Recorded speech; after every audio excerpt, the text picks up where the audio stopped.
Kada hakbang sa lupa'y para akong inaalon at nalulunod sa batikos ng mundo, sa kung ano lamang ang kaya ko.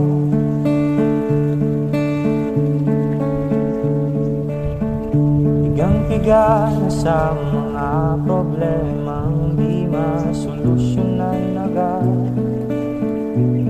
parang wala nang bukas. Pwede bang umiwas?